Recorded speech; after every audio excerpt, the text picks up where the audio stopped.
ఓం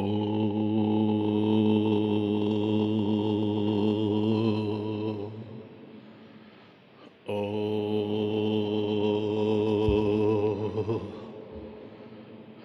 ఓం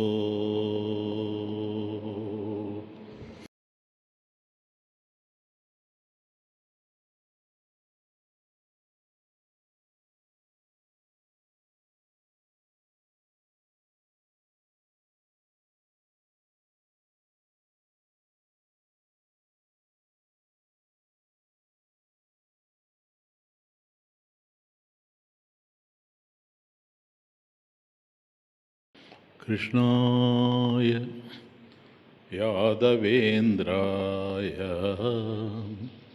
దేవకీనందనాయ చ నందగోపకుమారాయ గోవిందాయ నమో నమః. హరి ఓం.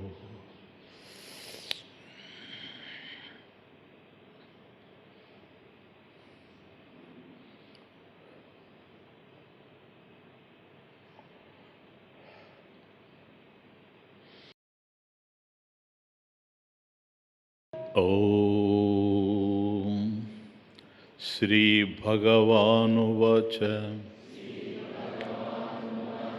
కాలోస్మి లోకక్షయకృత్ ప్రవృద్ధః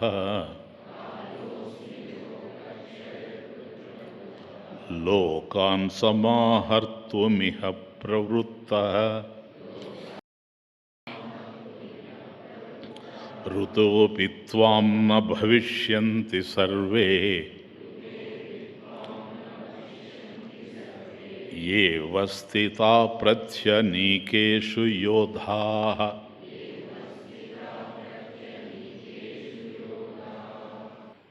విజ్ఞాతుమిచ్ఛామి భవంతమాద్యం అని అక్కడికి ఆపాడు అర్జునుడు. కనుక విజ్ఞాతుం తెలుసుకోవాలని, హే భగవాన్ నువ్వు ఏమిటో, నీ ప్రవృత్తి ఎలా ఉందో ఇవన్నీ తెలుసుకోవాలని నేను అనుకుంటూ ఉన్నాను. విజ్ఞాతం ఇచ్ఛామి. ఎటువంటి వాడివి నువ్వు? ఆద్య పురుషుడివి. కనుక విజ్ఞాతం ఇచ్ఛామి భవంతం ఆద్యం, ఆద్య పురుషుడైనటువంటి నిన్ను తెలుసుకోవాలని నేను అనుకుంటున్నాను. ఒక పాయింట్. తర్వాత ఏమంటున్నాడు? నహి ప్రజానామి తవ ప్రవృత్తిం, తవ ప్రవృత్తిం. కాబట్టి నీ యొక్క ప్రవర్తన ఏంటో. నహి ప్రపశ్యామి, నహి ప్రపశ్యామి, నేను తెలుసుకోలేకపోతున్నాను. అది ఒకవైపు తెలుసంటున్నాడు, ఒకవైపు తెలుసుకోలేదంటున్నాడు. కనుక విజ్ఞాతుం ఇచ్ఛామి తవ భవంత ఆద్యం, ఆద్య పురుషుడైనటువంటి నిన్ను నేను తెలుసుకోవాలనుకుంటున్నాను. ఎందుకనంటే నహి ప్రజానామి తవ ప్రవృత్తిం, నీ యొక్క ప్రవృత్తి ఏమిటో నాకు అర్థమే కావడం లేదు కృష్ణ. కనుక ఆద్యం అని ఎప్పుడైతే అన్నాడో, ఆదౌ భవం ఆద్యం, అది ఆద్యం అంటే మొదట ఎవడైతే ఉన్నాడో వాణ్ణి ఆద్యం అంటారు. ఆద్య పురుషుడు, ఆద్యం మొదట ఉండేవాడు. అంటే మొదట ఉండేవాడంటే ఇప్పుడు మీలో ఒక 60 ఉంటాయనుకో, నాకు 75 అనుకో, నేను మీకన్నా ముందున్నవాడు అని అర్థం. అట్లా కాదు, ఇది కాలానికి సంబంధించింది కాదు. మొదట అన్నిటికన్నా ముందు ఏదైతే ఉందో అది ఆద్యం. ఆదౌ భవం, ఆదిలో ఏదైతే ఉండిందో అది కేవలం భగవంతుడే. గనక ఒకవైపు నీవు ఆదిలో ఉన్నటువంటి వాడివి, అంటే ఈ సృష్టి ఏదైతే ఉందో ఇది రాకముందు కూడాను నువ్వే ఉన్నావు. అంటే సృష్టికి నువ్వు ఆద్య పురుషుడివి. నిన్ను ఆధారం చేసుకుని ఈ సృష్టి వచ్చింది భగవాన్ అని అన్నప్పుడు ఆయన ఆద్యం అనేది నీకు అర్థమైంది కదా. మళ్ళీ నహి ప్రజానామి తవ ప్రవృత్తిం. కాబట్టి విచిత్రం అర్థమయ్యి అర్థం కాకుండా ఉంది. భగవంతుని యొక్క ఈ విచిత్రమైనటువంటి ప్రవర్తన, ఆయన యొక్క తీరు, ఆయన ఈ ప్రపంచంలో ఏ విధంగా ఉన్నాడు, ఆయన వల్ల అన్ని కార్యక్రమాలు ఎట్లా నడుస్తూ ఉన్నాయి, ఈ కర్మలకన్నిటికీ ఆయన ఎట్లా ఫలితాన్ని ఇస్తున్నాడు, ఫలితాలు ఏ విధంగా అందుతూ ఉన్నాయి, ఫలితాలు అంది మనకు రావాల్సినవి వచ్చేటప్పుడు అవసరం లేనప్పుడు అవి ఎట్లా మళ్ళీ వెనక్కి తీసుకోబడుతూ ఉన్నాయి. ఇవన్నీ కూడా తెలియజేసేటువంటిదే ఇది. ఇది ప్రవృత్తి, ఇది ఆయన ప్రవృత్తి. దీన్ని తెలుసుకోవాలా అనుకుంటూ ఉన్నాడు. ఇప్పుడు స్వామి చెప్తున్నాడు, కాలోస్మి లోకక్షయకృత్ ప్రవృద్ధ. అయ్యా, కాలోస్మి, అహం కాలః అస్మి, నేను కాలుణ్ణి, ఐఎమ్ టైం. లోకోస్మి, లోకః అహమస్మి. లోకక్షయకృత్, కాబట్టి ఈ లోకం నశించిపోవడానికి కూడా కారణమైనటువంటి వాడిని నేను. కాబట్టి వృద్ధి చెందేటువంటి నేను, అది ప్రవృద్ధ, వృద్ధి చెందేటువంటి నేను ప్రాణుల సంహారం ద్వారా భూభారాన్ని హరించేటువంటి కాలరూపుణ్ణి. కాబట్టి నేను కాలరూపుణ్ణి. ఎందుకయ్యా నువ్వు కాలరూపుడుగా ఉండవు? దానికి కారణాలు ఉన్నాయి. కాబట్టి ఇక్కడ రెండు ప్రధానంగా మనకు చెప్తూ ఉన్నాడు. ఒకటి లోకోస్మి, లోకః అస్మి, అహం లోకః అస్మి, నేను ఐఎమ్ టైం, నేను కాలాన్ని. రెండవది ఏమంటున్నాడు మళ్ళీ, లోకక్షయకృత్, ఈ లోకం ఏదైతే నశించిపోతూ ఉందో, సంహరింపబడుతూ ఉందో, ఆ కార్యం కూడా నాదే. కాలంగా ఉన్నాను, కాలరూపంలో ఉండి అన్నీ నశించిపోవడానికి కారణమైనటువంటి వాడిని నేనున్నాను కనుక నేను ఆద్యం అని నువ్వు అంటున్నావు. ఇంకా తెలుసుకో, ఖాద్యం. నేను ఆద్యం, ఖాద్యం. ఆద్యం మూలపురుషుణ్ణి, ఖాద్యం నశింపజేసేటువంటి వాడిని. కాబట్టి ఇవన్నీ నా వల్లనే జరుగుతూ ఉన్నాయి. కాబట్టి కాలం అనేటువంటిది ఆయన స్వరూపం, భగవంతుని యొక్క స్వరూపం కాలం. కాబట్టి కాలం ఎవరి అధీనంలో ఉంది అంటే భగవంతుని యొక్క అధీనంలోనే కాలం ఉంది. కాలం ఉంది, భగవంతుడు ఉన్నాడు. కాలం లేకపోయినా భగవంతుడు ఉంటాడు. అది కాలం లేకపోయినా భగవంతుడు ఉంటాడు. కాబట్టి ఆయన ఏమని డిసైడ్ చేయాలంటే, కాలోస్మి, నేను కాలము అని చెబుతున్నా దాన్ని మనం చక్కగా విశ్లేషిస్తూ పోతే ఈయన కాలమే కాదనడం లేదు. కానీ కాలం ఈయన యొక్క అధీనంలో ఉండడం చేత ఈ మహానుభావుడు కాలాతీత చైతన్యం. ఎందుకని? కాలం ఉంది, తాను ఉన్నాడు. కాలం లేదు కానీ తాను ఉంటాడు. ఎట్లా ఉంటాడు? కాలాతీతంగా ఉంటాడు. కాబట్టి అహం కాలః అని ఎప్పుడైతే అన్నాడో, కాలోస్మి అని, నేను కాలము, అట్లాగే కాలానికి అతీతమైనటువంటి చైతన్యం కూడా నేనే. కాలం ఉంది అంటే నా మీద ఆధారపడి ఉంది కనుక కాలం ఉంది. కాలం లేదు అంటే కాలం లేకపోయినా నేను లేకుండా పోలేదు. కాబట్టి నాలోనే ఇవన్నీ జరుగుతున్నాయి. కాలంలో ఏవైతే జరుగుతున్నాయో, ఈ ప్రపంచంలో మనం ఏది చూసినా కాలంలోనే జరుగుతున్నాయి. ప్రభవ ప్రళయ, ఎప్పుడు ప్రభవ ప్రళయ స్థానం నిదానం బీజం అవ్యయం. ఇది ఎప్పుడో మనకు 9వ అధ్యాయంలోనే చెప్పాడు. కాబట్టి ప్రభవ ప్రళయ స్థానం నిదానం బీజం అవ్యయం. కాబట్టి ఇది ఉంటే నేను ఉంటాను, లేకపోయినా నేను ఉంటాను. కాబట్టి కాలంలోనే సృష్టి స్థితి లయాలు జరుగుతాయి. కాలంలో జరుగుతాయి కనుక కాలం ఎప్పుడైతే నా అధీనంలో ఉందో నాలోనే సృష్టి స్థితి లయాలు జరుగుతాయి. కాబట్టి సృష్టి ఎవరు? నేనే. స్థితి ఎవరు? నేనే. సంహారం ఎవరు? నేనే. ఈ మూడుని తానే. ఇప్పుడు మనకి ఇక్కడ ఈ శ్లోకంలో సంహారకర్తగా కూడా తెలుస్తూ ఉన్నాడు. ఎందుకని? లోకక్షయకృత్. కాబట్టి లోకం అనేటువంటి నాలోనే ఇది నశించిపోవడం జరుగుతూ ఉంది కనుక లోకక్షయకృత్. చాలా చక్కగా ఉంది ఇక్కడ. అంటే కాలోస్మే, నేను కాలస్వరూపుణ్ణి, లోకక్షయకృత్, కాలంలోనే అన్ని లోకం అంతా కూడా నశించిపోతుంది కనుక. కాబట్టి కాలః కలయతామహం, 10వ అధ్యాయం విభూతిని గురించి చెప్తూ, అర్జున లెక్కించేటువంటి వాటిలో కాలం నేను. కాబట్టి నువ్వు లెక్కించాలి 1 2 3 4 5 6 అని. ఆ కాలం ఏదైతే ఉందో అది నేనే. కాబట్టి ఒకదాన్ని నువ్వు లెక్కిస్తూ పోయినావంటే గుణించిన దాన్ని ఒక దశలో మళ్ళీ లేదని చెప్పాల్సి వస్తుంది.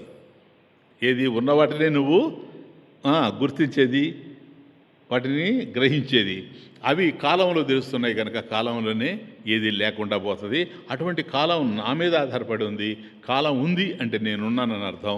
కాలం లేకపోయినా నేను ఎప్పుడు ఉంటాను. కాబట్టి అన్ని కాలంలో కనుమరుగవుతూ ఉంటాయి. బాగా అర్థం చేసుకోండి. అటువంటి కాలరూపుడైనటువంటి భగవంతుని మీద ఆధారపడి ఉంది. కాబట్టి కాలం ఉంది, అన్నీ కాలంలో కరిగిపోతూ ఉంటాయి. అలా దేనిలో అయితే సమస్తం కరిగిపోతూ ఉన్నాయో ఆ కాలం కూడా భగవంతుని యొక్క చైతన్యంలో కారిపోతూ ఉంది.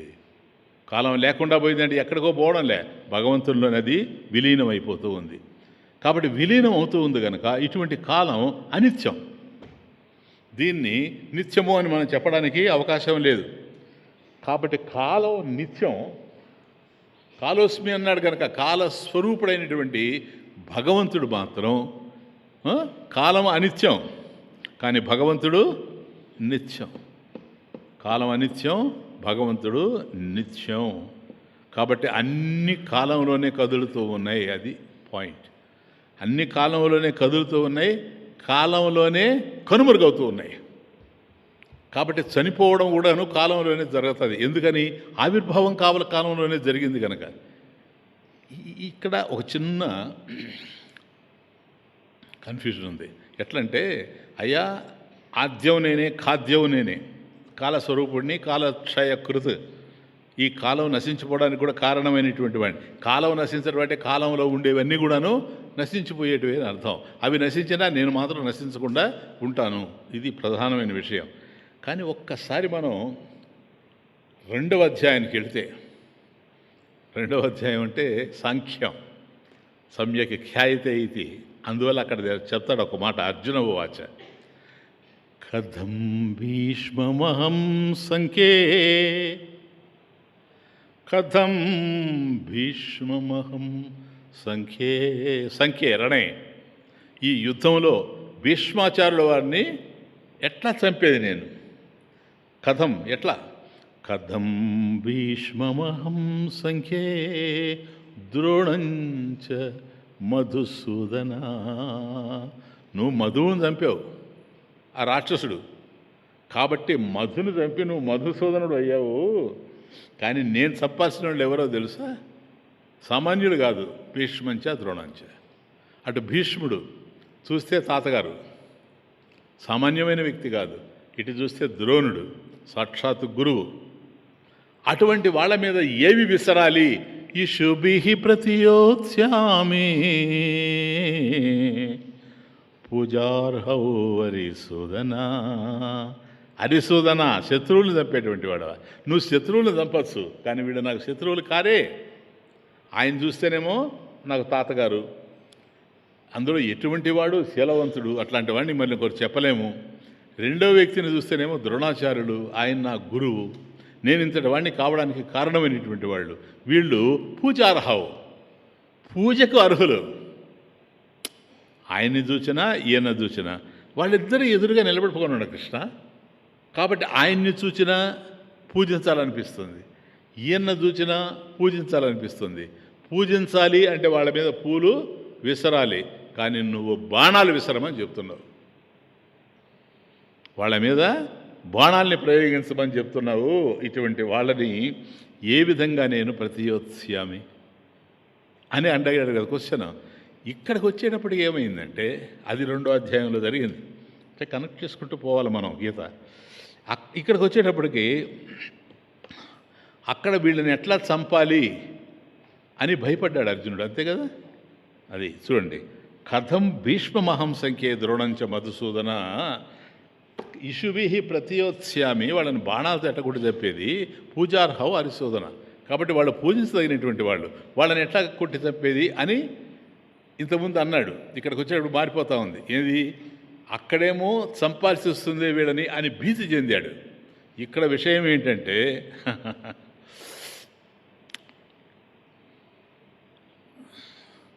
నువ్వు చంపకపోయినా వాళ్ళు చచ్చిపోయి ఉన్నారు అనేటప్పటికీ, ఇంతకుముందు చూసాం కదా లాస్ట్ వీక్.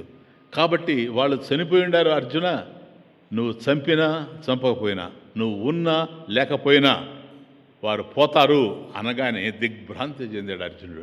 ఎందుకని? వీళ్ళని ఎట్లా చంపాలని నేను మొదలు పెడితే వాళ్ళు ఆల్రెడీ చనిపోయి ఉన్నాడని చెప్పడం. నువ్వు లేకపోయినా వాళ్ళు పోతారు. చూడండి ఎంత తమాషాగా ఉంది వ్యవహారం. కారణం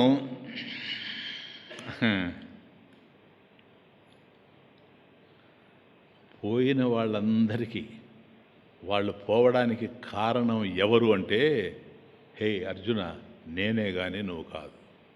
అది పాయింట్. అక్కడ నేను చంపాల్సి వస్తుందని బాధపడ్డాడు, ఇక్కడ చంపేది నేను కాదని అర్థమవుతుంది. కాబట్టి కృష్ణుడే చెప్పేటప్పుడు తానేంటి?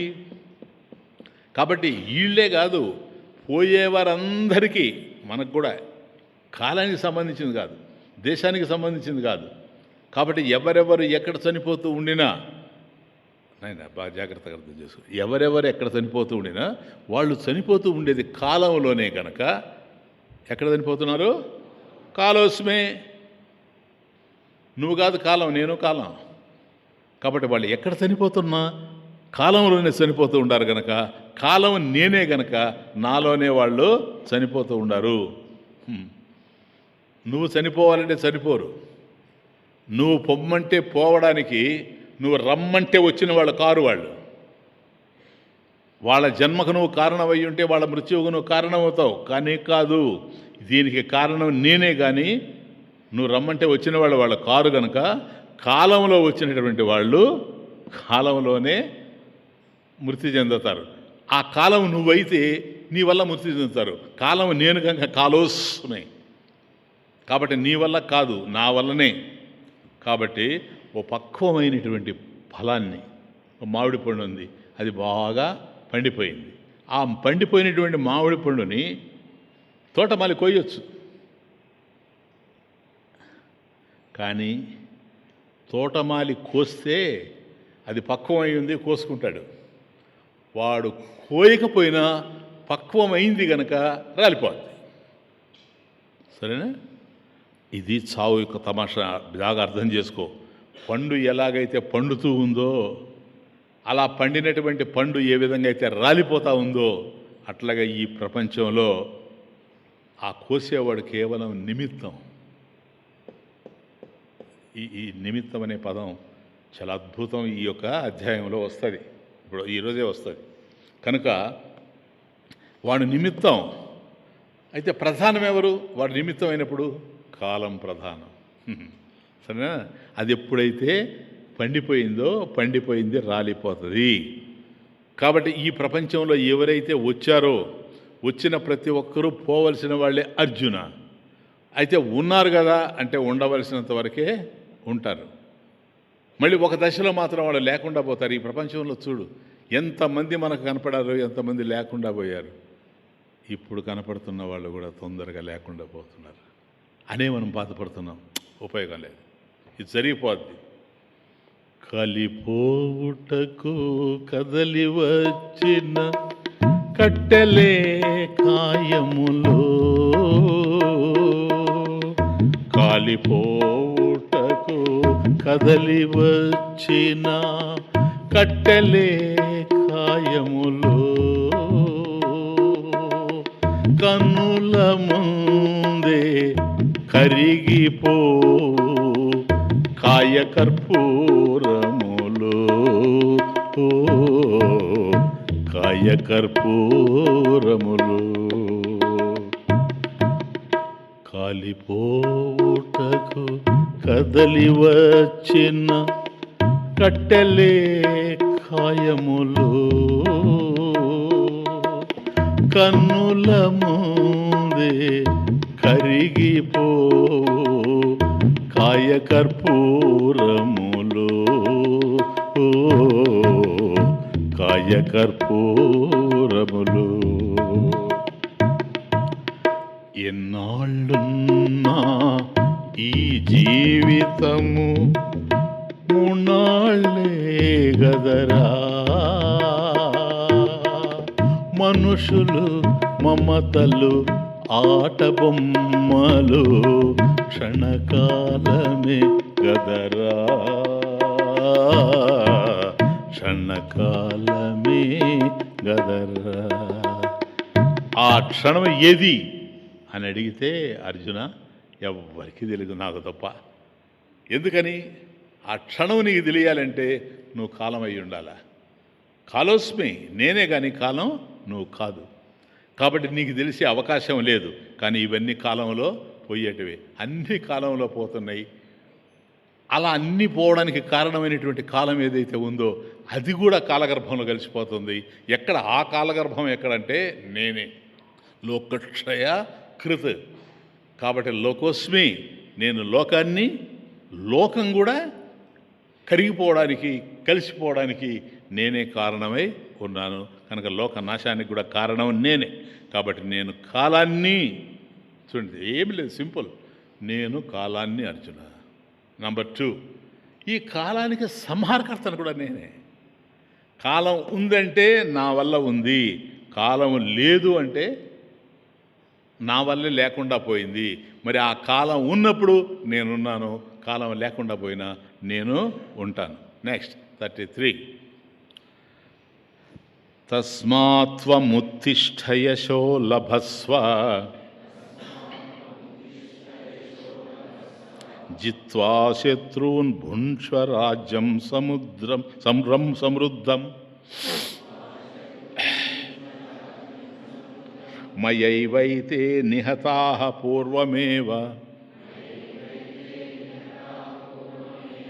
నిమిత్తమాత్రం భవ సవ్యసాచిన్. Wonderful sentence. ప్లీజ్. తస్మాత్, కాబట్టి ఇప్పుడు కాలం నువ్వు, కాలంలో అందరూ పోతారు, కాలం కూడా నీలో ఐక్యమైపోతుంది, కాలము నీలో ఐక్యమైపోతుంది. కాబట్టి కాలము నువ్వు, కాలాన్ని సంహరించేటువంటి వాడివి కూడా నీవే కృష్ణ. నాకు అర్థమైపోయింది ఇది. తస్మాత్, అర్జున అర్థమైంది కదా. తస్మాత్, దేర్ ఫోర్, అందువలన నువ్వేం చేయాలి ఇప్పుడు? తస్మాత్ త్వముత్తిష్ఠ యశో లభస్వ జిత్వా శత్రూన్ భుంక్ష్వ రాజ్యం సమృద్ధం. తస్మాత్, అందుచేత, త్వం కంటిన్యూ వస్తుంది చూడండి, తస్మాత్ త్వముత్తిష్ఠ. కాబట్టి తస్మాత్, అందువలన, త్వం నీవు, ఉత్తిష్ఠ, కమా స్టాండప్, లేచి నిలబడు, ఇది కూర్చోడానికి సమయం కాదు. ఉత్తిష్ఠ, ఎందుకని భగవాన్? జిత్వా శత్రూన్ భుంక్ష్వ రాజ్యం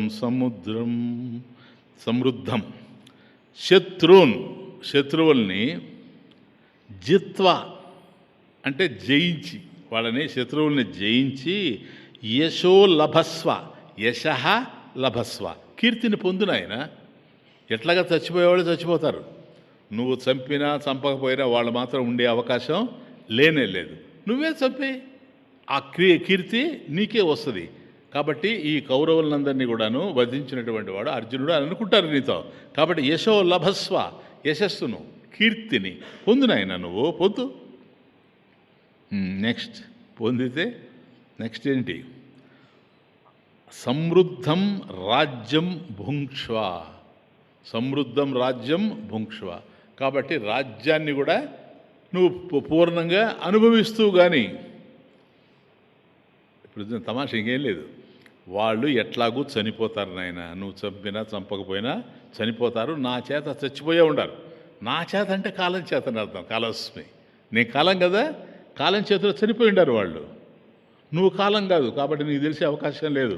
కనుక మయైవైతే, మయ ఏవ ఏతే, ఏతే వాళ్ళు ఎవరైతే ఉన్నారో వాళ్ళందరూ కూడాను మయైవ, నా వల్లనే, నిహతాహ, చంపబడ్డారు. వాళ్ళందరూ చచ్చిపోయారు నా వల్లనే. ఎప్పుడు చచ్చిపోయారండి? వాళ్ళు ఉండరు కదా. పూర్వమేవ, ముందే చచ్చిపోయారు, ఇప్పుడు కాదు. మరి నేనేంటి? అదే తమాషా. అందువల్ల చచ్చిపోయిన వాళ్ళను నువ్వు చంపడమే. కనుక కేవలం నిమిత్త మాత్రం భవ సవ్యసాచిన్. అద్భుతమైనటువంటి వాక్యం అది. నిమిత్త మాత్రం భవ సవ్యసాచిన్. ఈ అధ్యాయానికే సరేనా పట్టుగొమ్మ లాంటిది చెప్తాను. కాబట్టి చంపేది ఎవరు అన్నప్పుడు చంపేది తానేనని కర్తవ్యాన్ని భుజానికి ఎత్తుకొని అర్జునుడు కర్తగా ఊగిపోతూ, గోవిందా నేను యుద్ధం చేయను అని అన్నాడు అక్కడ. అంటే యుద్ధం చేసే తానేనని, అంటే యుద్ధంలో ఎవరో ఒకరు చనిపోతారు, అలా చనిపోవడానికి కారణమైన వాడిని నేను అని. ఇటువంటి అభిప్రాయాలంతా అర్జునుడికి ఉన్నాయి. ఇప్పుడు ఎగిరిపోయినాయి అవన్నీ. నా యోత్స్య ఇతి గోవిందం, నేను వాళ్ళని చంపను అన్నాడు కదా, ఇప్పుడు అంటున్నాడు నీకు అర్థమైపోయింది కదా చంపేది నువ్వు కాదని. తెలిసిందా లేదా? చావు ఏమిటో నీకు అర్థమైపోయింది, చంపేది ఎవరో కూడా నీకు అర్థమైపోయింది, చచ్చేది ఎవరో కూడా నీకు అర్థమైపోయింది. ఇన్ని విషయాలు నీకు తెలిసిపోయినాయి కదా నాయన. తెలిసాయి భగవాన్. తస్మాత్ దేర్ ఫోర్ ఉత్తిష్ట, లేచి నిలబడు. ఎందుకని నువ్వుగా చంపేది, నీ వల్ల కూడా కాదు, సరేనా? కాబట్టి లేచి నిలబడు కార్యాన్ని అని కార్యోన్ముఖుడిని చేస్తున్నాడు అర్జునుడిని. కార్యంలోకి దించేస్తూ ఉన్నాడు. కొన్ని ఉంటాయి అట్లా. ఇప్పుడు కోడి కూయడానికి తెల్లవారడానికి ఏమన్నా సంబంధం ఉంది? దాన్ని నేను కూయను కూర్చోమనండి జరిగిపోద్ది, సరేనా? తెల్లవారిపోద్ది. కాబట్టి కానీ మనం అంటాం తెల్లవారి కోడి కూస్తుందని. తెల్లవారి కోడి కూసేది కాదు, కోడి కూస్తుంది అంతే. ఇప్పుడు డే టైం కూయడం లేదా, కోళ్ళు కూస్తాయి. కాబట్టి కోడి కూయకపోయినా సూర్యోదయం అవుతుంది. పూర్వం అనేవాళ్ళు పడుకొని లేచి అరే కోడి కూస్తూ ఉంది, తెల్లవారిపోయినట్టుంది అని బయటకు వచ్చి చూస్తారు. మళ్ళీ వాచ్ చూస్తే 2 అయి ఉంటుంది. ఎందుకని? కోడికి వాచ్ లేదు కదా, దానికి ఎప్పుడు కూయాలనిపిస్తే అప్పుడు కూస్తుంది. అలా కూయడానికి కారణాలు వేరుగా ఉంటాయి. ఆ కారణాలు నీకు లేకపోవడం చేత నీకు తెలిసినవే కారణాలని నువ్వు అనుకుంటావు. కాబట్టి ఇట్లా ఊహించుకోబాకు. నిమిత్త మాత్రం భవ అర్జున సవ్యసాచన్ నిమిత్త మాత్రం భవ సవ్యసాచన్. ఈ అధ్యాయంలో చాలా పటిష్టమైనటువంటి వాక్యం. ఇది ఏకాదశి అధ్యాయం, మర్చిపోయినారా? ఎన్నది ఇది? 11వ అధ్యాయం. దాంట్లో ఎన్ని అక్షరాలు ఉన్నాయో చూడండి, 11. ఇది ఏకాదశాక్షరి మహామంత్రం. That's my opinion. ఇతరులు ఏవో చెప్పారో చెప్పలేదో నాకు తెలియదు, కానీ ఏకాదశాక్షరి మహామంత్రం. మనం చెప్పేటువంటి ఓం నమో భగవతే వాసుదేవాయ ఏమిటది? ద్వాదశాక్షరి, 12 అక్షరాలు. ఇది 11 అక్షరాలు. కాబట్టి ఈ అధ్యాయానికి సారభూతమైనటువంటి ఉపదేశం ఇది. నిమిత్త మాత్రం భవ సవ్యసాచిన్. సవ్యసాచిన్ అంటే ఎడమ చేత్తో కూడా బాణాలు వేసేటువంటి వాడు అని అర్థం. జనరల్గా కుడి చేత్తో వేస్తారు, ఎడమ చేత్తో వేసేవాడు. కానీ తమాషా ఏంటంటే ఎడమ చేత్తో వేసేవాడికి, ఇప్పుడు క్రికెట్ ఆడేవాళ్ళలో ఉంటారు చూడు, లెఫ్ట్ హ్యాండెడ్, వాళ్ళు ఎడమ చేత్తో కొడతారు. అందరూ కొట్టలేరు, కుడి చేత్తోనే కొడతారు. వాళ్ళు మాత్రం ఎడమ చేత్తో కొడతారు. ఆ ఎడమ చేత్తో కొట్టేవాడిని కుడి చేత్తో కొట్టమంటే కొట్టడు. సవ్యసాచిన్ అంటే అర్థం ఏంటంటే ఎడమ చేత్తో బాణాలని సంధిస్తాడు, అవసరమైతే కుడి చేత్తో కూడా సంధిస్తాడు. 2 చేతుల బాణప్రయోగం చేస్తే అతను సవ్యసాచి అవుతాడు. అటువంటి వాడు అర్జునుడు.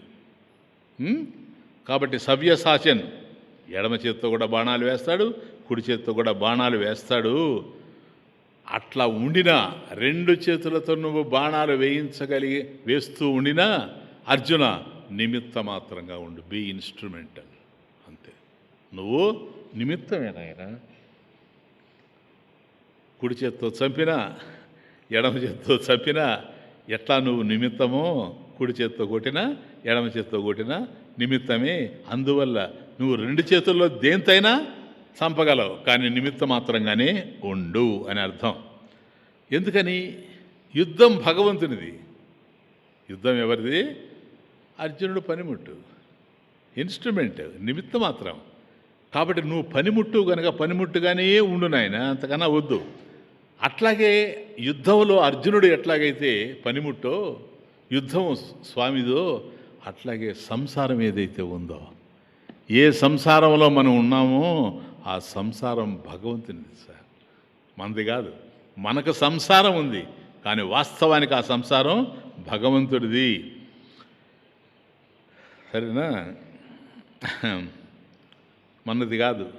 స్వామీజీ మనది కదా స్వామీజీ, మా సంసారం మాది, మీ సంసారం అంటే సంసారం కనుక మనదైతే మనం పోతుంటే అది కూడా మనం వెంట రావాలా, రమ్మంటే రావాలా, అప్పుడే అది మనది అవుద్ది కాదా? నేను పోతున్నా, ఈ దేహం వస్తుంది, అందుకని దాన్ని మనది అంటున్నా. కానీ మనం చనిపోయేటప్పుడు సంసారం మనకు కూడా రమ్మంటే రాదు. మనదే కనుక సంసారం అయితే మన వెంట రావాలి, అది వచ్చే అవకాశం లేదు. ఏదో దశలో ఏదో కాలంలో మనల్ని వదిలిపెట్టిపోయేది మనది ఎట్లా అవుతుంది అనేది ప్రశ్న. కాబట్టి అంతా భగవంతునిదే. కాబట్టి అలాగని బాగా ఆలోచిస్తే మనం అజ్ఞానికి ఏదైతే విశ్వమో, దీన్ని విశ్వము అంటాడు, ఇది ప్రపంచము, అది చెప్పేవారు తెలుసా? ఎవరు అలా చెప్పేది? అజ్ఞాని. అందువల్ల ఈ ప్రపంచంలో ఏవేవైతే ఉన్నాయో అది నాది, ఇది నాది, అది నాది అని అనుకుంటూ ఉంటాడు. కాదు, అజ్ఞానికి ఏది విశ్వమో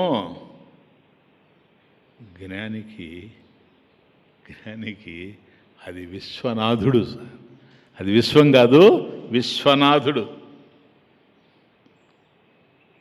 ఇప్పుడు కుండ అంటున్నాం అనుకోండి, కుండను పెట్టుకొని వాస్తవానికి అది ఏంటిది అని ఆలోచన చేస్తే కుండ అని దేనినైతే అంటున్నామో వాస్తవానికి అది మట్టే.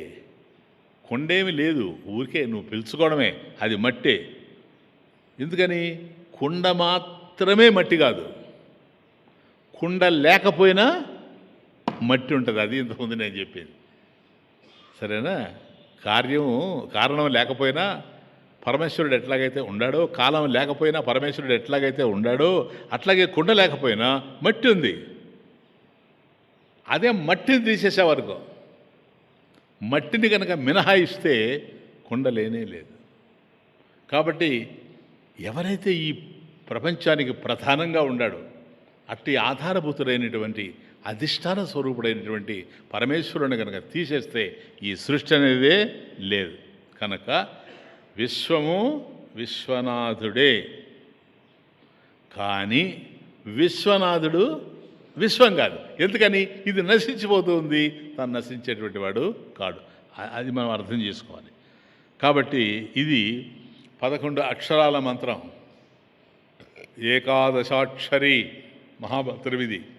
అంటే దీంట్లో ఉండేటువంటి 11 అక్షరాలు, 11 అక్షరాలతో ఈ మహామంత్రం ఉంది. ఇది ఎన్నో తెలుసా? 33వది. ఎంత మన భగవద్గీతలో చాలా సూక్ష్మమైన విషయాలు.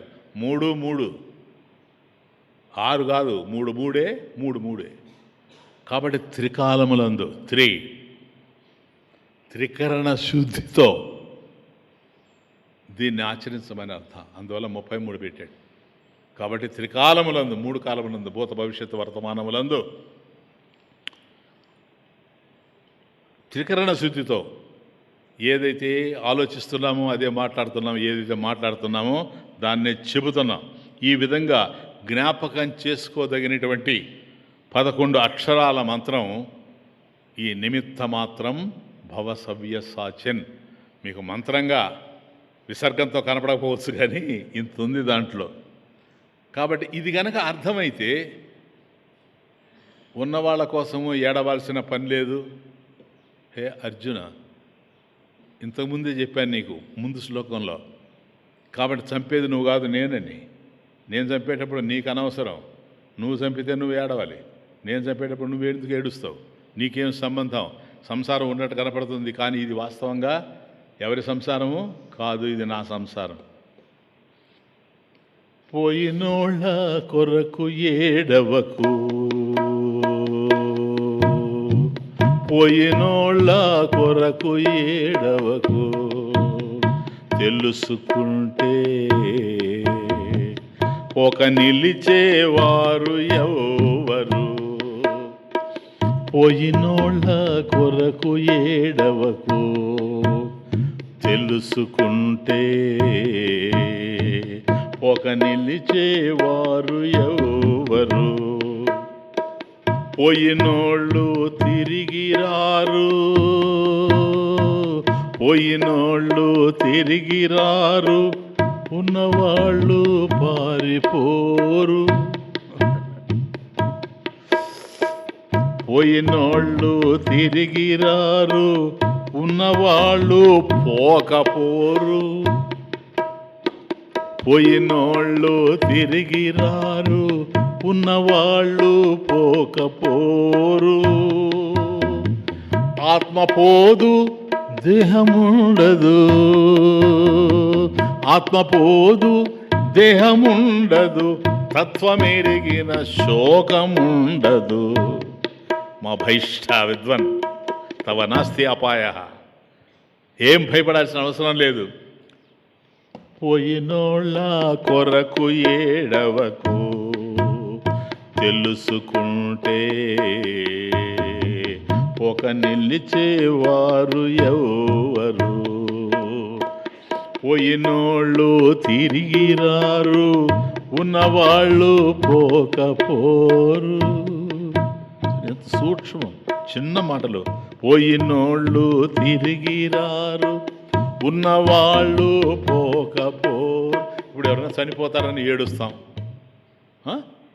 మరి వాళ్ళు చనిపోతారని మనం ఏడవడానికి మనం ఏమన్నా ఉంటామా? ఏమి లేదు, జరిగిపోతూ ఉంది. ఇది అంతే, ఇది ఒక ఇన్సెసెంట్ ఫ్లో.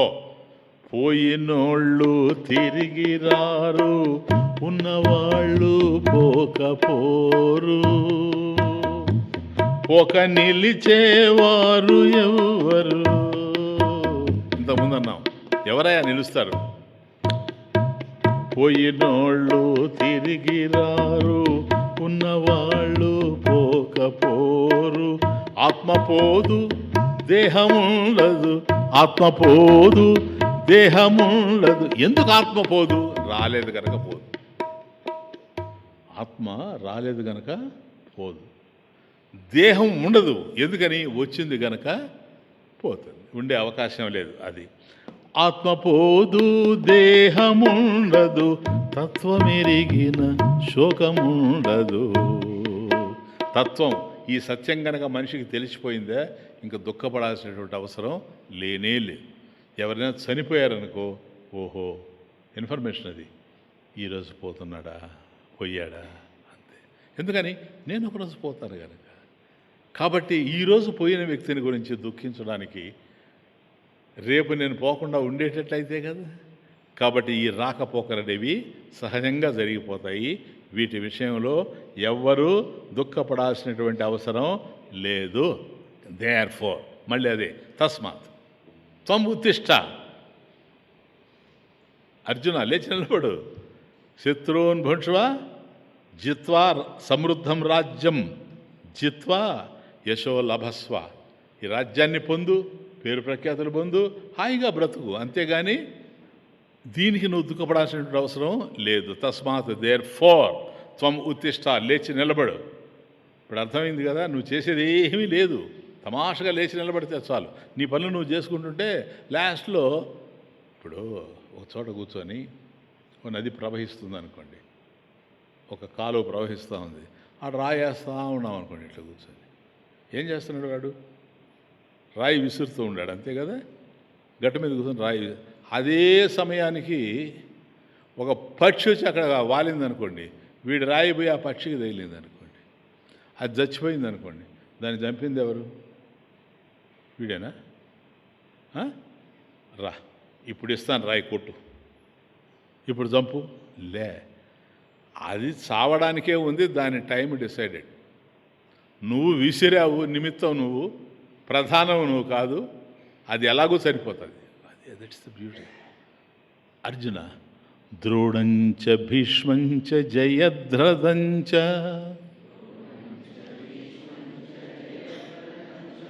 కర్ణం తధన్యానపి యోధవీరాన్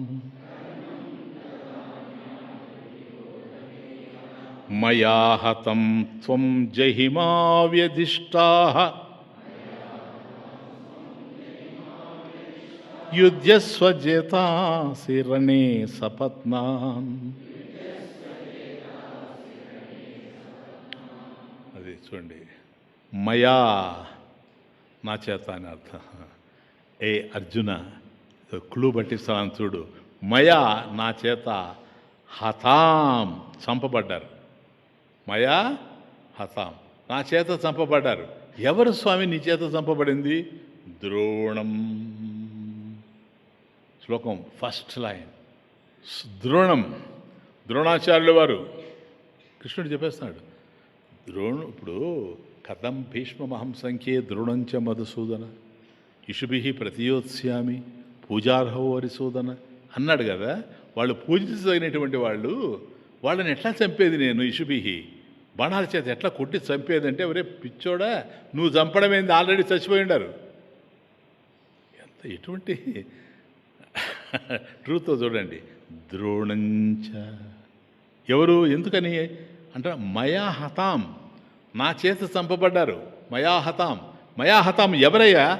ద్రోణం, ద్రోణాచార్యుడు మరియు భీష్మం, భీష్మాచార్యుడు, జయద్రథం, జయద్రథుడు అంటే సైంధవుడు, జయద్రథుడు అంటే అట్లాగే కర్ణం, కర్ణుడు, తథా అలాగే అన్యానపి యోధ వీరాన్, అన్యానపి అన్యాన్ యోధ వీరాన్ అపి, ఇంకా అక్కడ యుద్ధం చేయడానికి ఎవరైతే మిగిలిండారో ఆ యుద్ధ వీరులను కూడా, వాళ్ళు కూడా మయాహతాం నా చేత చంపబడ్డారు. ఇప్పుడు ఏంటి, వాళ్ళు చంపబడ్డారు కదా, ఇంకే నీకెవరు లేరు చంపడానికి కూడాను. అప్పుడు త్వం జహి, అర్జున చంపరా ఇప్పుడు, ఎందుకని చచ్చినోళ్ళే కదా. ఊరికే నువ్వేదో చంపుతున్నావని ఏమీ లేదు, వీరుడని పేరు తెచ్చుకుంటావు, అంతకన్నా ఇంకేం లేదు.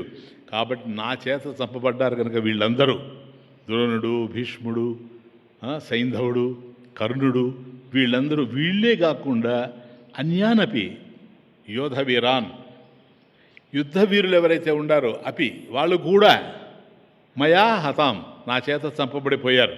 ఇప్పుడు నువ్వు త్వం, హే అర్జున త్వం నీవు జహి, ఇప్పుడు జయించు వాళ్ళని, ఇప్పుడు వాళ్ళని జయించు నాయన. మా వ్యధిష్టాహ, మా వ్యధిష్ట అంటే కలవరపడకు, బాధపడకు, బాధపడకు, కలత చెందకు, నువ్వు గెలిచిపో.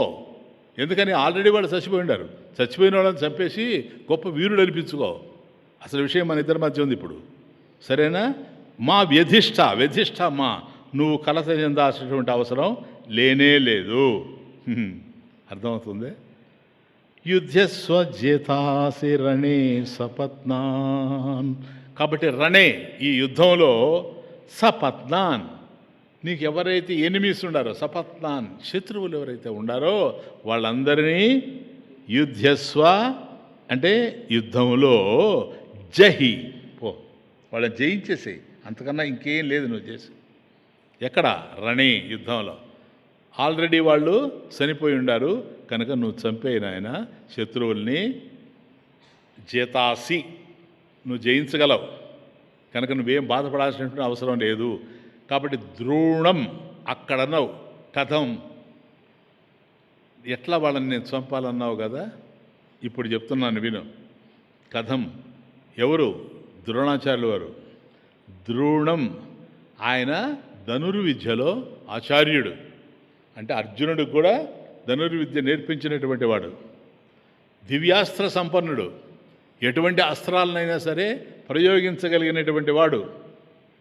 ముఖ్యంగా అర్జునుడికి పూజ్యుడైనటువంటి గురువు. ఆత్మనశ్చ విశేషత గురు గరిష్ట, చాలా గొప్పవాడు ఆయన, చిన్నవాడు కాదు. అటువంటి వాడిని ఎవరు అంత తేలిగ్గా చంపలేరు. ఇప్పుడు నువ్వు చంపేయడం అవుతుంది. ద్రోణ భీష్మ, కాబట్టి భీష్ముడు ఏమిటండి, ఆయనకి స్వచ్ఛంద మరణం. ఇది చూడు తమాషా, చంపేదేమీ లేదు, ఎవరు చంపలేరు. ఆయన నేను చచ్చిపోవాలనుకుంటే తప్ప, ఇది ఎక్కడైనా ఉందే? అటువంటి వాడిని కూడా నువ్వు చంపినవాడవుతావు. ఎందుకని అతను కూడా నా చేతిలో చచ్చిపోయాడు. కారణం పుట్టాడు కదా, ఎలా పోవాలనో ఉంది, ఏ విధంగా పోవాలనో అది నాకే తెలుసు, నా వల్లనే ఆయన పోతాడు. కాబట్టి భీష్ముడు స్వచ్ఛంద మరణం కలిగినటువంటి వాడు. ఆయన అనుకుంటే అంటే అనుకుంటే పోతాడు కదా, అనుకునేది ఆయన చేతిలో ఉంది, ఆయన చేతిలో లేదు. మనసును నడిపేది తానే గనక. కాబట్టి దివ్యములైనటువంటి అస్త్రశస్త్రాల్ని పొందినటువంటి వాడు పరశురామేణ, ఇతని గురించి అంటారు పరశురామేణ ద్వంద్వ యుద్ధం. పరశురామేణ ద్వంద్వ యుద్ధం అగమత్ నా పరాజిత. పరశురాముడు అంతటి వాడితో, సాక్షాత్ భగవత్ స్వరూపం, అటువంటి వాడితో ద్వంద్వ యుద్ధం చేస్తే, డైరెక్ట్గా ఆయనతో ఈయన పోయి కలిస్తే ఇప్పటి వరకు ఓడిపోయిందంటూ లేదు. అటువంటి వాడు భీష్ముడు, అటువంటి భీష్ముడు, అటువంటి ద్రోణుడు, ఇంకా జయద్రథ. వీడు జయద్రథుడు అంటే సైంధవుడు. జయద్రథుడు సైంధవుడు. కానీ తమాష ఏందట, వీడు ఈ జయద్రథుడు మమ పుత్రస్య శిరః భూమౌ పాతయిష్యతి. ఇదిగో ఎవడైతే నా కుమారుడు ఉన్నాడో వాడు అక్కడ యుద్ధం చేస్తూ ఉన్నాడో అక్కడ గనక వాడి శిరస్సు గనక పడిపోయిందా, యహ తస్యాపి శిరః యహ తస్యాపి శిరః పరిష్యతి ఇది. ఎవడైతే వాడి యొక్క తలని కింద పడేటట్టు చేస్తాడో వాడి తల కూడా పోతుంది అన్నాడు సైంధవుడిని. అందుకని సైంధవుడి విషయంలో మనం చూచాం కదా, వాడు ఎట్లా చచ్చిపోతాడు. దేర్ఫోర్ ఇలా ఉండడమే కాదు, కర్ణం. కర్ణం అంటే కర్ణుడెవరు? సహజ కవచకుడలతో పుట్టినటువంటి వాడు. సహజంగా పుట్టుకతోనే వచ్చాయి అవి. పైగా సూర్యుని పుత్రుడు. కొద్దిగా ఎండనే మనం తట్టుకోలేం. ఎన్ని కిరణాలు, ఎంత తేజస్సు, ఎంత వేడి. సూర్యుని తట్టుకునేవాళ్ళు ఎవరు? అటువంటి సూర్యుడికి కన్యగా ఉన్నప్పుడే కుంతీదేవికి పిల్లవాడుగా జన్మించినటువంటి వాడు కర్ణం. వీడు ఉంటాడు అక్కడ. వీళ్ళందరూ చచ్చిపోయారే అర్జున, అదే చెప్పేది. ఇప్పుడు వాళ్ళ గొప్పతనం కాదు, వాళ్ళ గొప్పతనం అంతా కూడా పోయింది. ఎందుకని వాళ్ళు చచ్చిపోయారు కనుక. అంత గొప్ప వాళ్ళని ఎవరు చంపారండి? భయపడబాకు, నువ్వు చంపాల్సి వస్తుందని నేను చంపేశాను వాళ్ళ ఇది. కాబట్టి వాళ్ళందరూ నా చేత చనిపోయారు.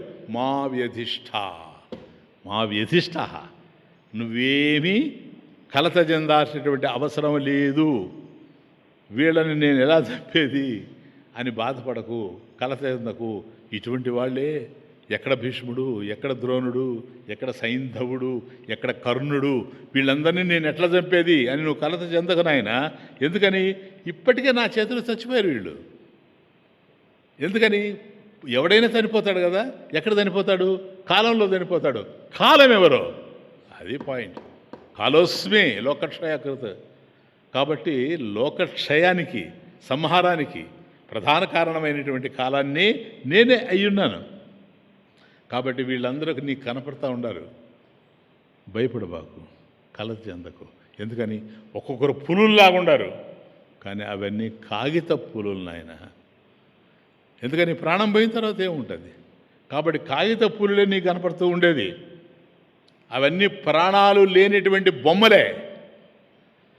ప్రాణం ఉంటే దానివల్ల నీకేదైనా అపాయం ఉంటుంది. ఇక్కడ ప్రాణం లేనిటువంటివి కూరలు తీసిన పాములే. ఎవడైనా పట్టుకొని ఆడిస్తాడు. కారణం వాటి కూరలు లేవు గనక. విషం కూరల్లో ఉంటుంది కానీ పాములో కాదు ఉండేటువంటిది. కాబట్టి ఈ ప్రాణాలు పోగొట్టుకొని నిలబడుకొని ఉండరే బతికినట్టుగా, వాళ్ళని నీ బాణాలు ఏం చేస్తాయి తెలుసా? పడేస్తాయి. ప్రాణాలు పోగొట్టుకొని నిలబడుకొని ఉండేటువంటి వాళ్ళ మీదకి పోయి నీ బాణాలు వాళ్ళని కింద పడేస్తాయి, అంతకన్నా ఇంకేం లేదు. కాబట్టి కలవరపడకు. మా వ్యధిష్ట. నువ్వు ఏ విధంగానూ కలవరపడాల్సినటువంటి అవసరం లేనే లేదు. మా వ్యధిష్టాహ. కాబట్టి ఏం చేయాలి? యుద్ధస్వ జేతాసి. లాస్ట్ లైన్, యుద్ధస్వ. కాబట్టి యుద్ధం చెయ్యి. జేతాసి, జయం నీదే అర్జున. వాళ్ళు ఎంతైనా ఊగని, జయం మాత్రం నీదే. ఎందుకని?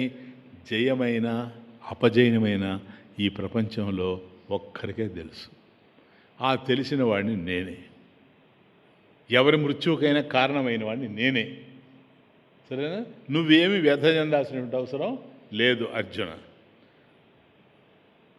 రామ రామ జయ రాజా రామ, రామ రామ జయ సీతారా, రామ రామ జయ రాజా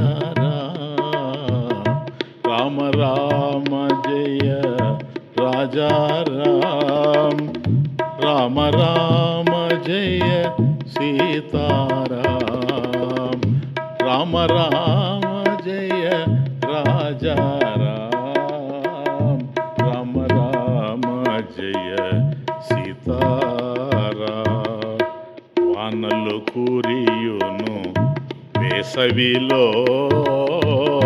వానలు కురియును వేసవిలో, మాణిక్యములుండును మట్టిలో.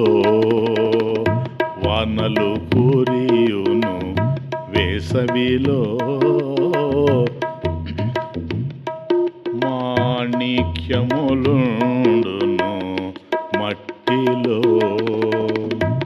ఎప్పుడు ఎవరికి ఏది జరుగునో, ఎప్పుడు ఎవరికి ఏది జరుగునో, ఎవరికి ఏది ఎప్పుడు లభించునో, ఎప్పుడు ఎవరికి ఏది జరుగునో, ఎవరికి ఎప్పుడు ఏది లభించును తెలియున చేసే వారికి, తెలియున చేసే వారికి, తెలియకుండునా చేయించేవాన్.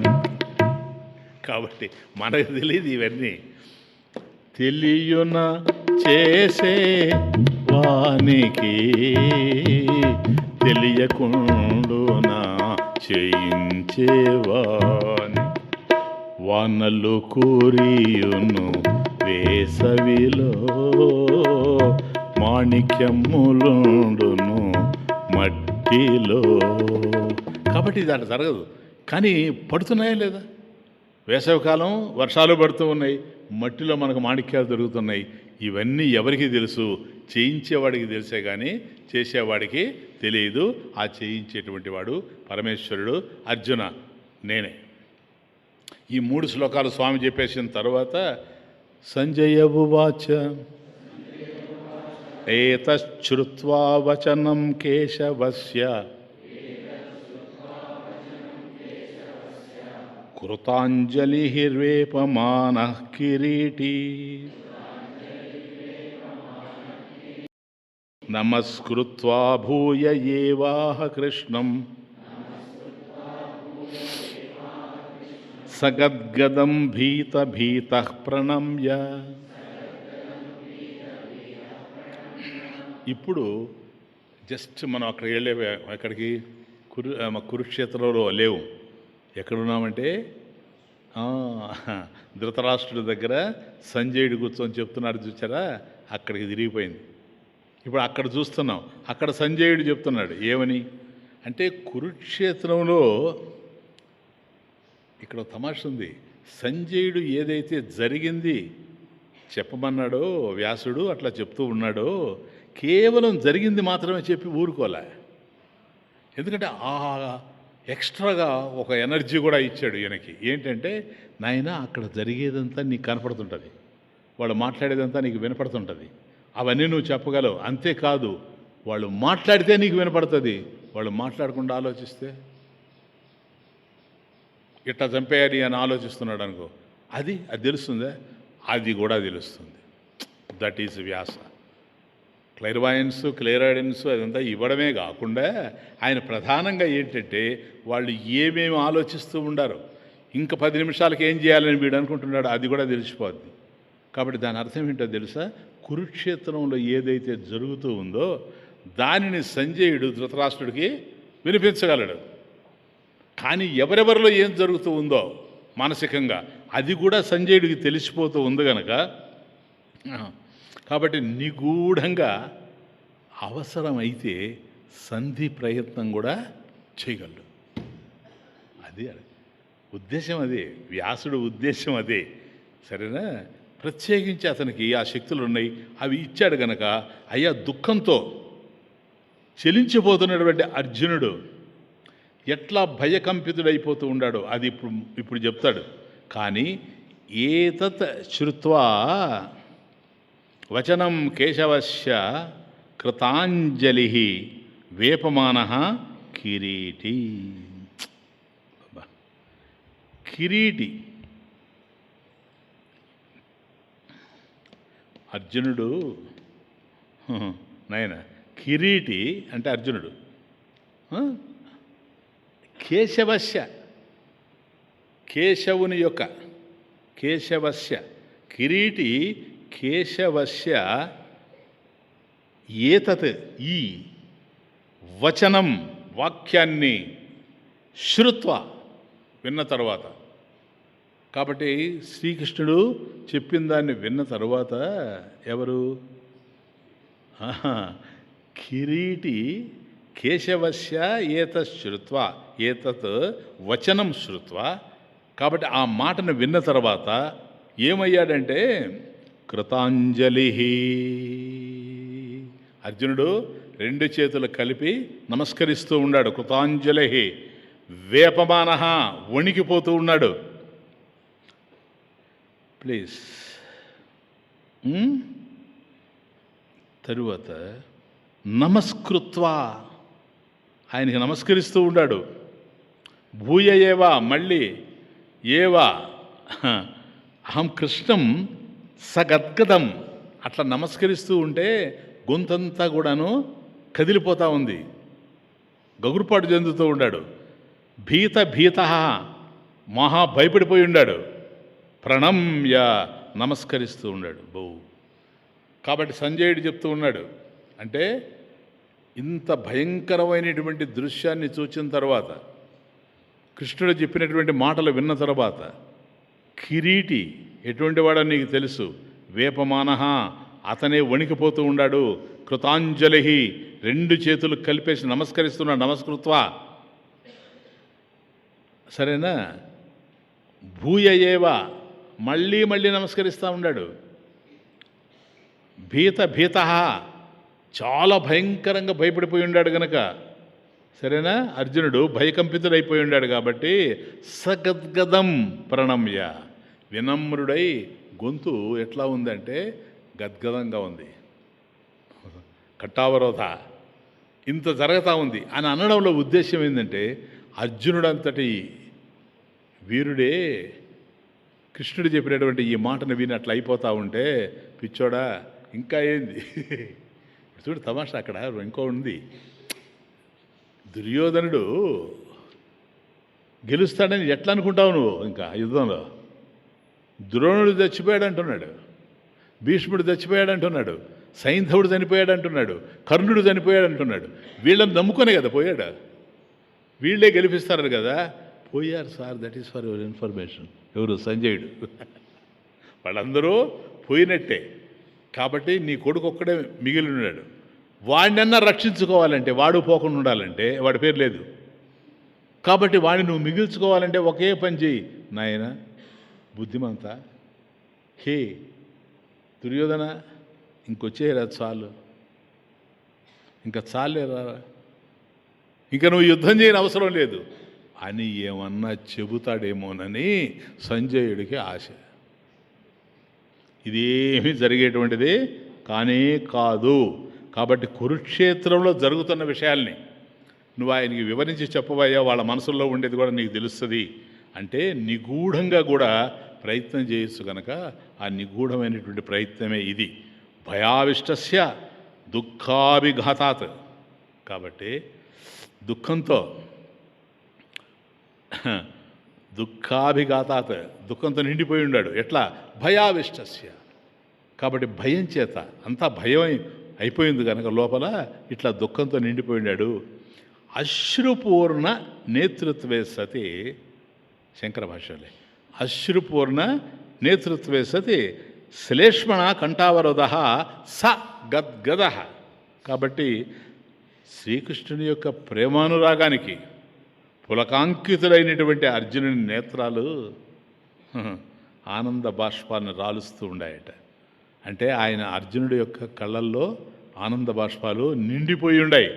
కంఠం గద్గదం అవుతూ ఉంది.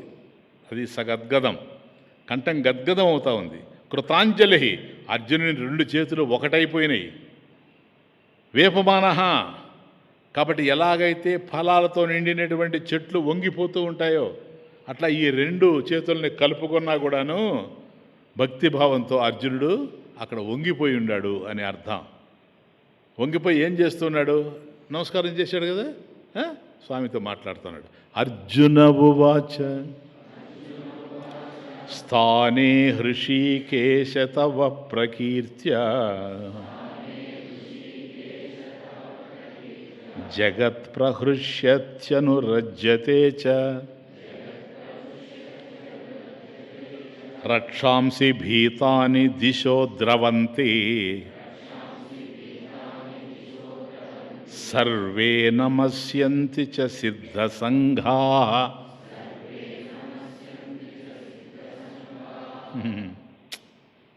స్థానే, స్థానం అంటే ఒక చోటని కదా, ఇది ఇక్కడ ఉండదగినటువంటి పరిస్థితేనని అర్థం. అది స్థానే అంటే స్థానము అని కాదు, ఇది ఇక్కడ ఉండవలసిన విషయమే. కాబట్టి స్థానే అంటే యుక్తం. ఎస్, ఇది జరగవలసిందే, ఇది యుక్తమే, సరైందే. ఇది స్థానే ఏంటయ్యా సరైంది? తవ ప్రకీర్త్య అంటే తవ నీ యొక్క ప్రకీర్త్య, నిన్ను కీర్తించడం ఏదైతే ఉందో అంటే త్వన్మహాత్మ కీర్తనేనా శృతేనా, అంటే నీ మహత్యాన్ని కీర్తిస్తున్నప్పుడు వినడం చేత, శృతేనా యత్ జగత్ ప్రహృష్యతి, ఈ ప్రపంచమంతా కూడా ప్రహృష్యతి అంటే ప్రహర్షం ఉపైతి, జగత్తు మురిసిపోతూ ఉందట. ఇంతవరకు శ్రీకృష్ణుని యొక్క వైభవాన్ని విన్నాం కదా, అది వింటుంటే జగత్తే మురిసిపోతూ ఉంది అంటాడు.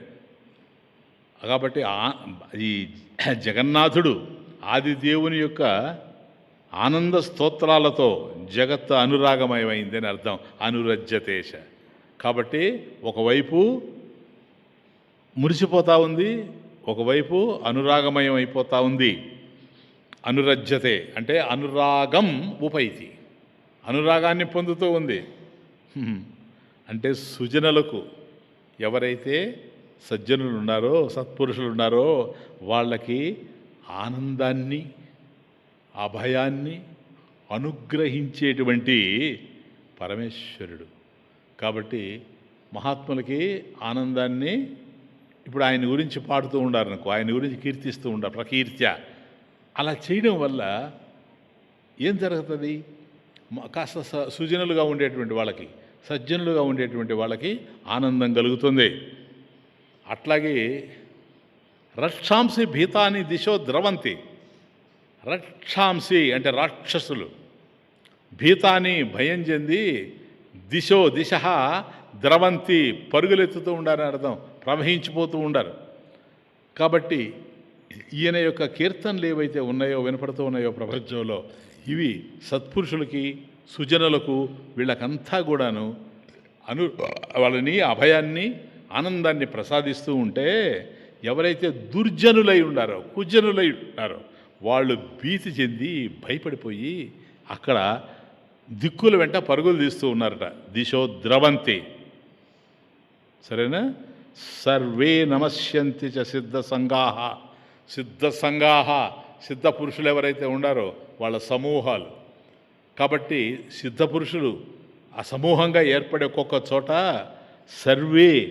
సర్వే సిద్ధసంఘాః, అక్కడ ఉండేటువంటి అందరూ సిద్ధ పురుషులంతా నమస్యంతి, ఆయనకి నమస్కరిస్తూ ఉండారట. కాబట్టి ఆ యొక్క ఆయన్ని గురించి కీర్తిస్తూ ఉంటే హృదయంలో, ధ్యాన హృదయంలో పరమాత్మ దర్శనం ఎలా ఉంటుంది? కాబట్టి వాళ్ళకి అది కలుగుతూ ఉంది. అట్లాగే రాక్షస గుణాలు హృదయం నుంచి పలాయనం చెందుతూ ఉన్నాయి అని అర్థం. కాబట్టి భగవంతుని యొక్క అనంతమైనటువంటి కళ్యాణ గుణాలను వినడం చేత, ఆయన యొక్క కీర్తనలను వినడం చేత తృప్తి చెందిపోతూ ఉంటాం. ఇప్పుడు అర్థమైందే the efficacy of divine name. భజన ఎందుకు చేస్తామంటే ఇందుకు ఆ భజనలో భగవంతుని యొక్క అనంతమైనటువంటి ఆ గుణగానం అంతా కూడా మనం వింటూ ఉంటే అక్కడ మనం ఎంతో తృప్తి చెందుతూ ఉంటాం, పరమాత్మ దర్శనం అవుతూ ఉంటుంది. అట్లా కాకుండా దుర్జనులుగా ఉండేటువంటి వాళ్ళకి అంతే. అప్పుడు రాక్షస గుణాలు ఉన్నాయి కదా, మనలో నిలిచే అవకాశమే లేదు, అవి ఫలానమైపోతూ ఉంటాయి. సర్వే నమస్యంతి చ సిద్ధ సంగాహ. అది ఇదంతా ఏమిటి అని అంటే హృషికేశ అంటే హృషికాణం ఇంద్రియాణం ఈశ. హృషికాణం అంటే ఇంద్రియాలు, ఈశ అంటే వాటి ప్రభు. కాబట్టి ఇంద్రియాలే వ్యధ చెందాలి, కానీ ఆ ఇంద్రియాలే సంతృప్తి చెందుతూ ఉన్నాయి. కారణం ఈయనే వాటికి ప్రభువై ఉండడం చేత. నీ విభవముగని పులకరించిన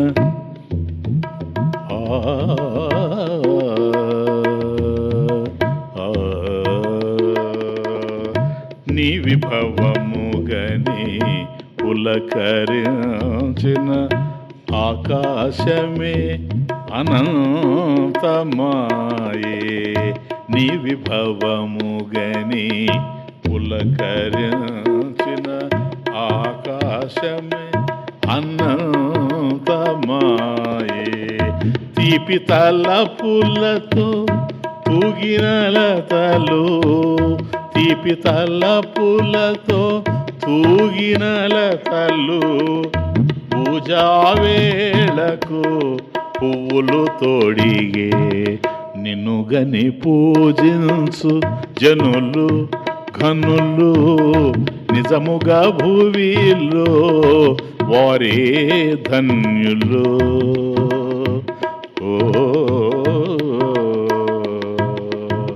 కాబట్టి ఈ ప్రపంచంలో ఆ భగవంతుని యొక్క వైభవాన్ని ఎవరి హృదయంలో అయితే నిలిచిపోయిందో వాళ్ళంతా ఈ విధంగా ఉండాలట.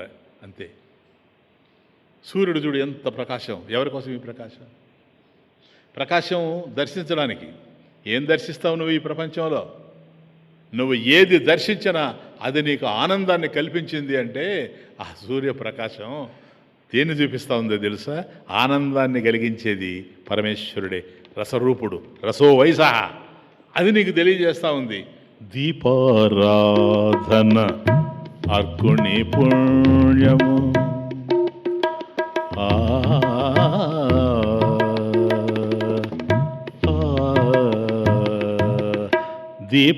దీపారాధన అర్కుని పుణ్యము, మాల సమర్పణ హరివిల్లు భాగ్యము. దీపారాధన అర్కుని పుణ్యము, మాల సమర్పణ హరివిల్లు భాగ్యము.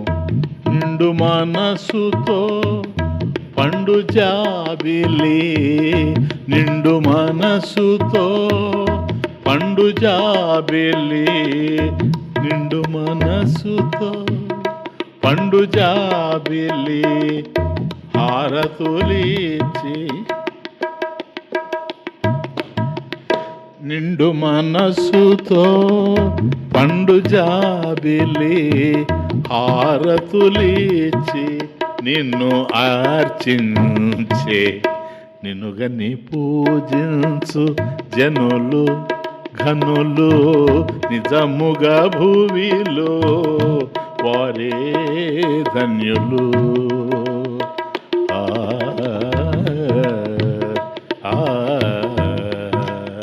పూజ చేస్తాం మనం, పూజాహారతిస్తాం. ఏ గదిలో అయితే ఉన్నామో పూజా గదిలో అంతవరకే, అది బయటికి లేదు. సరేనా? ప్రపంచం అంతా కూడాను ఆయన యొక్క ఆలయమే, దేవుని యొక్క ఆలయమే ఈ విశ్వం అన్నప్పుడు ఈ విశ్వస్య మందిరం వస్తా తర్వాత.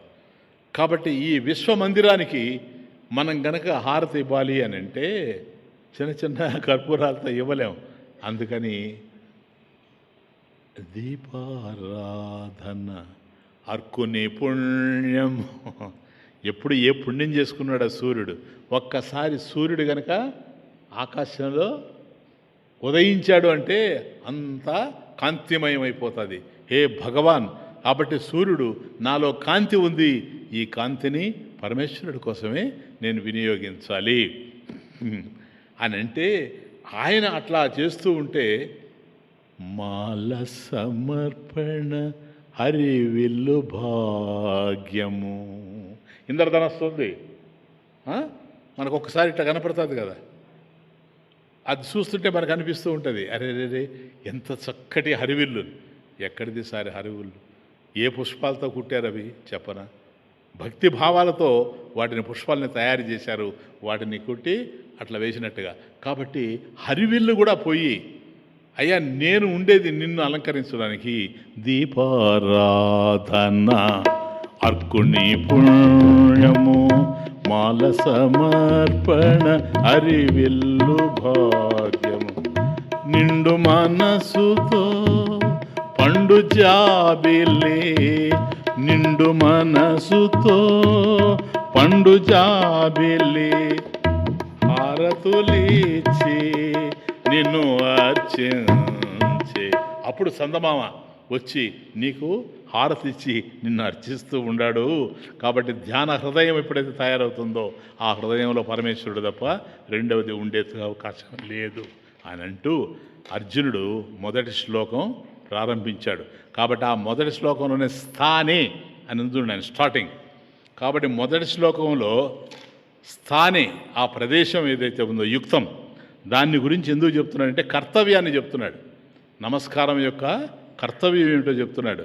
రెండవ శ్లోకంలో ఆ భగవంతునికి మనం నమస్కరించడంలో ఆ నమస్కార యోగ్యత ఎలాంటిదో అది ఇక్కడ చెప్తూ ఉన్నాడు రెండవ శ్లోకంలో. కాబట్టి మొదటి శ్లోకంలో అర్జునుడు స్థానే అనే పదాన్ని ఏదైతే ఉచ్చరించాడో దానికి ఇది వ్యాఖ్యానం అని మనం చెప్పుకోవాలి. అంటే స్థానే అంటే యుక్తం, సరైంది, ఏది ఎక్కడ ఉండాలని అక్కడ ఉన్నది. కాబట్టి భగవద్విషయం ఇది ఆనందప్రదానమైనటువంటిది అని కనుక నీకు అర్థమైపోయిందంటే అక్కడ ఇవన్నీ కూడాను యుక్తమే. స్థానే, అది ఇంకేం లేదు. స్థానే యుక్తం, యుక్త హర్షాది విషయ భగవాన్, భగవంతుని యొక్క ఆనందకరమైనటువంటి విషయాలంతా ఇక్కడ తెలుస్తాయి.